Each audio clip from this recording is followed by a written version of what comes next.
মাগুরায় নির্যাতনের শিকার শিশুটি মারা গেছে। ইন্না লিল্লাহি ওয়া ইন্না ইলাইহি রাজিউন। প্রধান উপদেষ্টা গভীর শোক প্রকাশ করেছেন। আসামিদের দ্রুত বিচারের আওতায় নিয়ে আসার নির্দেশ দিয়েছেন তিনি। শিশুটির মৃত্যুর তথ্য প্রেস বিজ্ঞপ্তির মাধ্যমে নিশ্চিত করেছে আইএসপিআর। জানায় দুপুর 1টার দিকে ঢাকার সম্মিলিত সামরিক হাসপাতালে চিকিৎসাধীন অবস্থায় শেষ নিঃশ্বাস ত্যাগ করে শিশুটি। আজ সকালেও 3বার কার্ডিয়াক অ্যারেস্ট হয়। 2বার স্থিতিশীল করা গেলেও তৃতীয়বার আর হৃদস্পন্দন ফিরে আসেনি।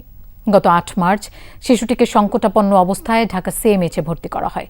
বোনের বাড়িতে বেড়াতে গিয়ে গত 6 মার্চ শিশুটি ধর্ষণের শিকার হয়। এই অভিযোগে মামলা করেন তার মা। মামলায় শিশুটির বোনের শ্বশুর, ভগ্নিপতি, শাশুড়ি ও ভাসুরকে গ্রেফতারের পর রিমান্ডে নেওয়া হয়েছে। বাংলাদেশ সেনাবাহিনী শিশুটির বিদেহী আত্মার মাগফিরাত কামনার পাশাপাশি শোক সন্তপ্ত পরিবারের প্রতি গভীর সমবেদনা জানিয়েছে।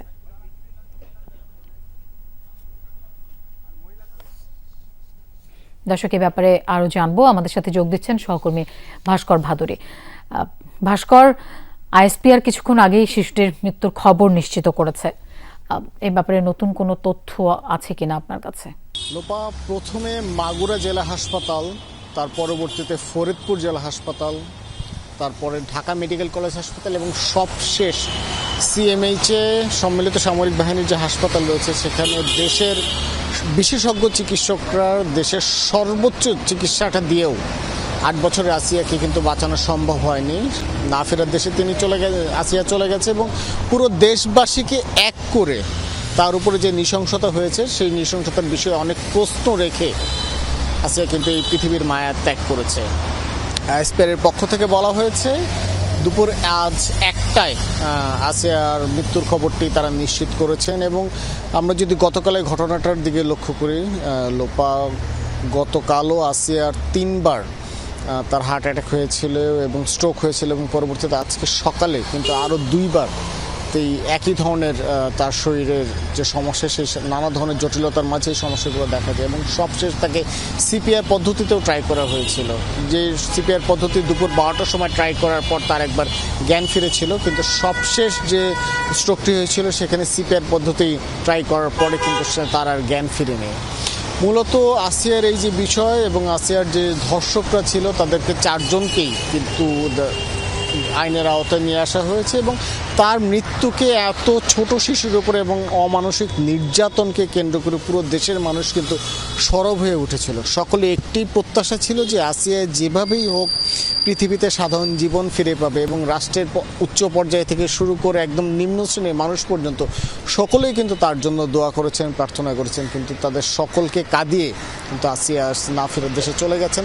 তো আসিয়া যে প্রশ্নগুলো রেখে গেছেন যে এই বাংলাদেশের বিভিন্ন ধরনের যে নারী নির্যাতনের ঘটনাগুলো ঘটছে, সেই নারী নির্যাতনের ঘটনাগুলো থেকে আদৌ নারীরা কবে মুক্ত হবে, মূলত সেই প্রশ্ন রাখার পাশাপাশি তিনি সামাজিক যে নিরাপত্তা সেই বিষয়গুলো হয়তো আসিয়ার এই মৃত্যুর মাধ্যমে পুরো দেশের মানুষের সামনে ফুটে আসবে।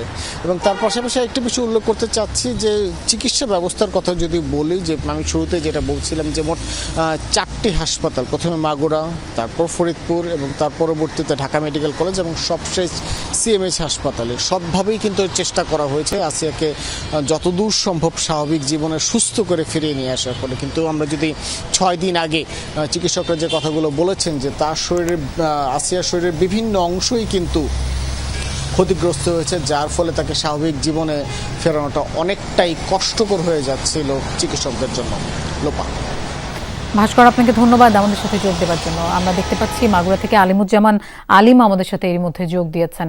আলিম, খুবই দুঃখজনক একটি খবর আমরা জানতে পারলাম, শিশুটিকে আর বাঁচানোই গেল না। আসামিদের কি অবস্থা? এই মামলার তদন্ত কাজ কত দূরে গিয়েছে? আসামিরা কিছু বলেছে কিনা? আপনি এই ব্যাপারে কোনো তথ্য আছে কিনা সেটা একটু জানতে চাই। লোপা, আসলে খুবই দুঃখজনক ঘটনা।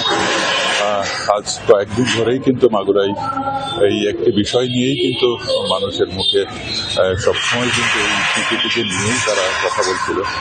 তো আমরা যতদূর জেনেছি, পুলিশের সাথে কথা বলেছি, আমাদেরকে যেমনটি জানিয়েছে যে আসামি 4 জনই কিন্তু এখন পুলিশ রিমান্ডে রয়েছে। বাংলার প্রধান আসামি যে হিটু শেখের 7 দিনের রিমান্ড চলছে, তার সাথে তার ওয়াইফ জায়েদা বেগম এবং তার 2 ছেলে। সজীব এবং রাতুলেরও কিন্তু রিমান্ড চলছে।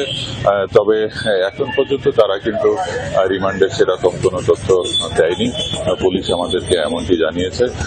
আর আরেকটি বিষয় বলে রাখি যে গত 10 তারিখে কিন্তু আসামিদের যে 3 জন পুরুষ আসামি তাদের কিন্তু ডিএনএ স্যাম্পল কিন্তু নিয়েছে।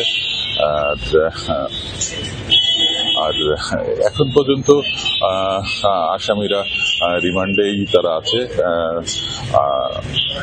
আমাদেরকে খুব একটা তেমন কোনো তথ্য কিন্তু পুলিশ আমাদেরকে এখন পর্যন্ত দিতে পারেনি।